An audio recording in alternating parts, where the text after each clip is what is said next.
கொள்ளலாம், இந்த இயக்கத்திலும் இருந்து கொள்ளலாம் என்கின்ற எண்ணம் யாருக்கு வேண்டாம்.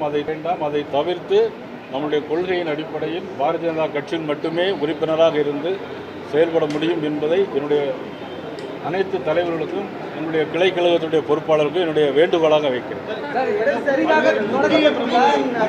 கட்சி நிர்வாகிகள் வந்து ரிசைன் பண்ணிருக்காங்க. அவங்க ரிசைன் லெட்டர் உங்ககிட்ட கொடுத்துருக்காங்க, இமெயில் மூலமா கொடுத்துருக்காங்க. அதாவது அவங்க மீதும் நடவடிக்கை எடுக்கப்படுவாங்க. இல்லை அவங்க வந்து மற்றவங்க இந்த மூவ்மெண்ட்டில் போய் ஜாயின் பண்ணாங்க, அண்ணாமலை ஆரம்பிச்சு ஜாயின் பண்ணாங்கன்னா அவங்க மீது நடவடிக்கை எடுக்கணும். அதாவது ஒரு கட்சியில் இருக்கும்போது ஒழுங்கு நடவடிக்கை எடுக்கலாம். ஆனால் கட்சியிலிருந்து போன பிறகு அவங்க மீது நடவடிக்கை நம்ம எடுக்கிறதுக்கு நமக்கு முடியாது.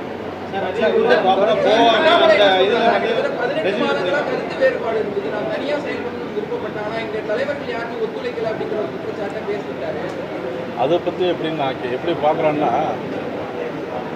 பாரத நரேந்திர மோடியுடைய மேடையாக இருந்தாலும் சரி, மாண்புமிகு அமித்ஷா அவருடைய மேடையாக இருந்தாலும் சரி, எல்லா மேடைகளிலும் அவருடைய அருகிலே இருந்து எல்லா நிகழ்ச்சியிலும் நடத்தியவர் திரு மதிப்புக்குரிய முன்னாள் மாநில தலைவர் அண்ணாமலை அவர்.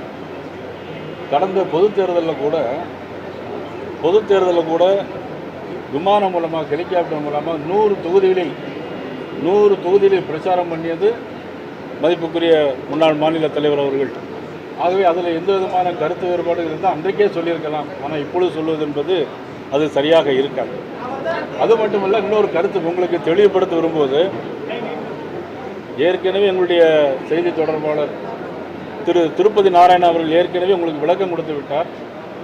அதிலே சொல்லப்படுவது என்னென்னா, பாரதிய ஜனதா கட்சி இன்றைக்கி ஒரு 2% வாக்கு தான் வாங்கியிருக்கு அப்படி ஒரு தவறான கருத்து இருந்தது. உங்களுக்கெல்லாம் மீண்டும் தெளிவுபடுத்துகிறேன். 11% ஓட்டு 2024ஆம் ஆண்டு வாங்கப்பட்டது. அது எப்படின்னா, 23 பாராளுமன்ற தொகுதிகளில் 138 சட்டமன்ற தொகுதிகளில் வாங்கிய ஓட்டு விகிதம் 11%. ஆனால் இன்றைக்கு வெறும் 27 இடத்தில் இருந்து தான் இன்றைக்கு சராசரி 53,000 வாக்குகளும் 22% வருகிறது. இன்றைக்கு அது கணக்கு பார்த்தால் 22% வருகிறது.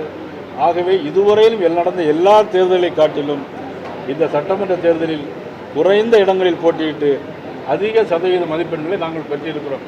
இதை தயவு செய்து எல்லாரும் தெரிந்து கொள்ள வேண்டும்.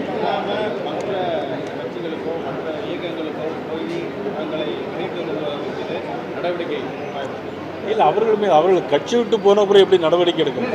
பண்ணாத கட்சியில் இருக்கிறவங்க மற்ற கட்சிகளுக்கோ மற்ற இதுக்கு ஆதரவு கொடுக்குற மாதிரி நடவடிக்கை. அதாவது நிச்சயமாக இங்கிருந்து ஒரு சில பேர் போயிருக்கிறார்கள். உங்கள் மூலமாக நான் வேண்டுவது, தெரிந்தோ தெரியாமலோ போயிருக்கலாம், அவர்கள் மீண்டும் இந்த கட்சியில் வந்து இணைய வேண்டும். அவர்கள் மீது எந்த நடவடிக்கையும் நாங்கள் எடுக்க மாட்டோம், எப்பொழுதும் எடுக்க மாட்டோம்.